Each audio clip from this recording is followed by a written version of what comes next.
আগামী রবিবার থেকে হিন্দু ধর্মের তাদের শারদীয় দুর্গা পূজা। বলেন তো এটা কোন ধর্মের শারদীয় দুর্গা পূজা? মুসলমান ধর্মের। কাদের?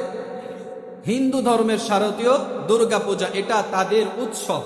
সুতরাং কোনো ভিন্ন ধর্মের অনুসারী মানুষদের উৎসবে মুসলিম ধর্মী মানুষদের যাওয়া জায়েজ নাকি না জায়েজ? ফতোয়া কিন্তু আমার থেকে বড় আওয়াজ আপনারা দিয়েছেন, না জায়েজ। তাহলে যেটা না জায়েজ তার মানে বিপরীত সাইড হারাম। সেটা কি বলেন? হারাম। হারামকে হারাম জেনে যদি কেউ করে, হারামকে হারাম জেনে যদি কেউ করে সেটা হয় ফাসিক। আর হারামকে হারাম না মনে করে, জায়েজ মনে করে বা কিছুই মনে করে না এরকম মনে করে যদি সেটা কেউ করে, সে হয় কাফের। সে কি হয় বলেন? কাফের হয়। একটা ছোট্ট উদাহরণ দিই।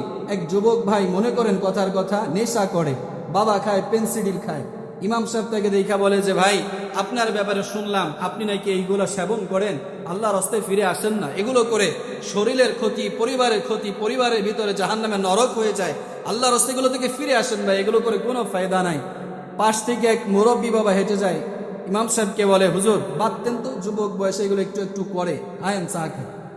এখন বলেন, ওই যে যুবককে ইমাম সাহেব বলতেছিল, যুবক বলল হুজুর আসলে এগুলো যে গুনাহ, এগুলো যে খারাপ জানি, তারপরও নেশায় পড়ে বন্ধু বান্ধবের পালায় পড়ে খেয়ে ফেলি, হুজুর দোয়া করে যেন ফিরে আসতে পারি। ওই যুবক বলল এই কথা, আর মুরব্বী বাবাজি সে নামাজও পড়ে হজও করে, সে বলল কোন কথা? হুজুর বাদ দেন, এগুলো একটু যুবক বয়সে করেই থাকে, আসেন চা খাই। বলেন দুইজনের ভিতরে ব্যবধান আছে না নাই বলেন? এখন ইমাম সাহেব মুরব্বী বাবা এই কথা শুনে বলল, তার মানে কি আপনিও যুবক বয়সে একটু একটু এগুলো করেছেন? তখন সে বলে না না হুজুর কি বলেন, আমাদের সময় তো এগুলো ছিলই না, চোখেই তো দেখে নাই, কের বাবার পেন্সিডিং। আসলে উনি কোনোদিন এগুলো চোখেও দেখে নাই, সেবন করেও নাই। কিন্তু তফাৎটা কোথায় দেখেন? যেই যুবক ওটাকে হারাম মনে করে খাইতেছে, নিজে অনুতপ্ত হয়ে খাইতেছে, তাকে আপনি কাফের বলতে পারবেন না, তাকে বেশির থেকে বেশি ফাসিক বলতে পারবেন। কিন্তু যেই মুরব্বী নামাজও পড়ে, জীবনে কোনোদিন আসলেই সেবন করে নাই, ওই মুরব্বীটাকে এটা হালকা মনে করার কারণে, এটাকে কিছু না মনে করার কারণে সাথে সাথে তার ঈমান চলে যাবে। বলেন না নাউযুবিল্লাহ।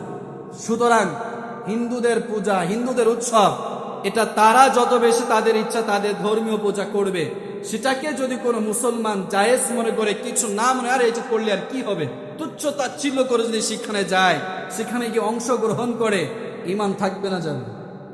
এজন্য মোহতারাম হাজির, এই সমস্ত পূজায় কত যে মুমিনের ঈমান চলে যায়, নিজের খবর থাকে না। এজন্য প্রিয় ভাইরা, ঈমান বড় দামি জিনিস, ঈমান বড় দামি জিনিস। ঈমান কত বড় দামি জিনিস! একজন ঈমানদার জমিনে থাকা পর্যন্ত কিয়ামত কায়েম হবে না তার ঈমানের কারণে। তাহলে এত বেশি পাওয়ার ঈমানের, যার ঈমান থাকবে সে আল্লাহর দেওয়া জান্নাতে কোনো না কোনো এক সময় প্রবেশ করবে। সুতরাং এত দামি ঈমানকে আমরা ভিন্ন ধর্মের উৎসবে গিয়ে শেষ করব? বলেন, সেই ঈমানকে ধ্বংস করব আমরা?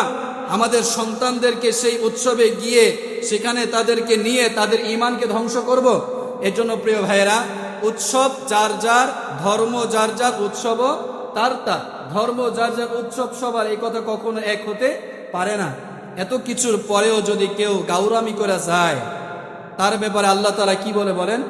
ওমাই ইয়াতাওয়াল্লা, আল্লাহ তাআলা নিজেই বলে, এত কিছুর পরেও যদি কেউ তেরামি করে যায়, আমি আমার ভাষায় বলতেছি কিন্তু ব্যাখ্যাটা এমনই, এর পরেও যদি কেউ মুখ ফিরে যায়, ফাইন্নাহু মিনকুম, আল্লাহ বলেন তাহলে সে তাদের মধ্য থেকেই হয়ে যাবে। বলেন নাউযুবিল্লাহ। তাহলে কি বুঝলেন বলেন? এত কিছুর পরেও যদি কেউ যায় তাহলে কি হবে? সে তাদের মধ্য থেকেই হয়ে যাবে। আল্লাহ রাসূল হাদিসের ভিতরে বললেন, মান তাশাব্বাহা বিকওমিন ফাহুয়া মিনহুম, যেই জাতি অন্য জাতির সাদৃশ্যকে অবলম্বন করবে, হাসরের মাঠে সে তাদের মধ্য থেকেই দাঁড়াবে। বলেন না নাউযুবিল্লাহ। আমার ভাইয়েরা, তাহলে তাদের ধর্ম, তাদের উৎসব তারা করুক, তাদেরটা বিষয়ে আমরা কোনো কথাও বলতে চাই না। কারণ আল্লাহ তাআলা স্পষ্টভাবে বলেছেন, আল্লাহ রাসূল বলেছেন, লা ইকরাহা ফিদ্দিন, কারো ধর্মের ব্যাপারে নিয়ে কোনো বাড়াবাড়ি করিও না, আমরা করিও না, তাদেরটা তারা করবে। কিন্তু আমরা আপনাদেরকে বলতে চাই, তাদের উৎসব তারা করুক, তাদের উৎসবে মেলা দেখার জন্য যাব। রাজি আছি তো ইনশাআল্লাহ?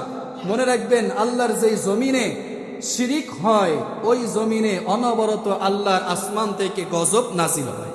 সুতরাং আমি আপনি যদি মেলা দেখতেও যাই, আর একটু মেলাতে ঘুরে আই না, না নাই যাই, কিন্তু মেলা দেখে আসি, বলেন আপনি গজবের ভিতরে সামিল হয়ে গেলেন কি গেলেন না? বলেন সুতরাং আমরা কি এই গজবের ভিতরে পড়তে চাই? আল্লাহ তাআলা আমাদের সকলকে হেফাজত করুক, সকলে বলেন আমিন।